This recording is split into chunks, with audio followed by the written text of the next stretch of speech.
Picture the car of the future. We often imagine a vehicle that just gets it.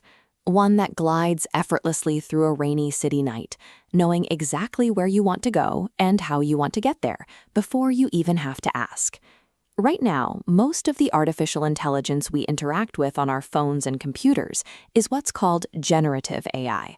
Think of programs like ChatGPT. They are incredibly smart, but they are entirely reactive. They sit perfectly still until you give them a prompt. Here is how that works. A person types in a request, the AI brain lights up to generate an answer, and then it completely powers down. It starts every conversation from a clean slate. It has no memory of what you just talked about, and no ongoing drive to finish a broader task. If you put that exact kind of intelligence into a car, you haven't really created a smart vehicle.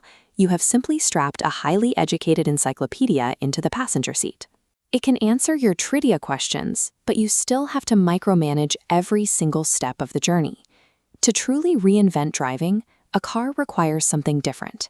It needs an intelligence that can take a vague instruction, like get me to work, figure out the steps, and do the driving without needing a human holding its hand the whole way.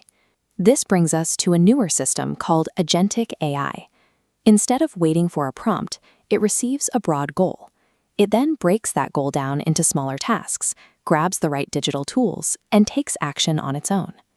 If generative AI is that smart passenger waiting to be spoken to, Agentic AI is an expert digital chauffeur.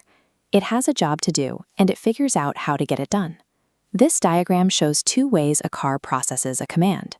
Traditionally, on the left, you press a button to trigger the rear camera.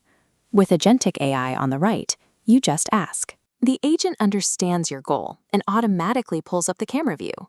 This turns the vehicle into an active partner that is constantly looking for the best way to help you. Automakers cannot simply download this digital chauffeur into your dashboard like a new smartphone app. To make this work, the entire vehicle has to be physically and digitally wired from the ground up to be an AI-defined vehicle. This diagram maps out the software layers inside a modern smart vehicle. Notice how generative AI sits near the bottom.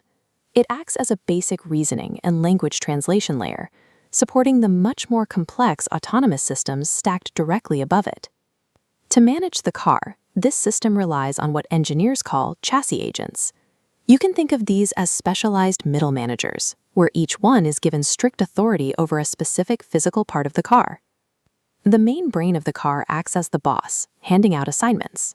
It tells the connectivity agent to check traffic, instructs the climate agent to cool the cabin, and commands the safety agent to keep a safe distance. These managers never clock out. They operate in a continuous loop, analyzing the road, making a plan, taking action, and learning from the results, constantly adjusting to new data multiple times a second. Handing physical control of a heavy, fast-moving machine over to software creates a serious challenge for car makers. They have to supply a staggering amount of computing power to ensure these digital managers never experience a single moment of lag. A car's computer only has a finite amount of processing power. On the highway, a delayed calculation might mean the music skips, but during a complex driving maneuver, a delayed calculation can cause a collision. The ultimate stress test happens when a car pulls into a chaotic city intersection. Pedestrians cross, bicycles weave, and erratic drivers are everywhere. Instantly, the car's cameras, lasers, and radar sensors flood the digital chauffeur with a massive wave of high-resolution data. The system has to process all of it flawlessly in real time. To survive this data surge, the car's brain must ruthlessly shift its processing power. All available energy is instantly routed to the systems handling safety and driving. Deep inside the software, the system deliberately starves the less important agents, like the touchscreen or the music player, forcing them to pause so the driving systems have maximum speed and total focus. In an AI-defined vehicle, safety depends on how quickly the car shuffles computing resources between a dozen different tasks to stay ahead of traffic. For the person sitting in the driver's seat, the ultimate goal of all this frantic computing and agent-to-agent chatter is complete invisibility. You shouldn't feel the machinery working at all. Imagine getting in your car, sighing, and simply saying, I'm stressed and I'm late for work. An invisible symphony begins. The car's brain digests that statement and springs into action. It automatically reroutes your GPS away from a highway traffic jam, tells the physical suspension system to soften the ride, and drafts a quick apology email to your boss, ready for you to approve. For over a century, a car was purely a mechanical box of metal parts. Then it evolved into a platform defined by microchips and software. Now we are entering an interconnected, AI-defined ecosystem. This digital chauffeur is wired into the very bones of the car, providing an intelligent system that makes every ride safer, smoother, and completely tailored to you.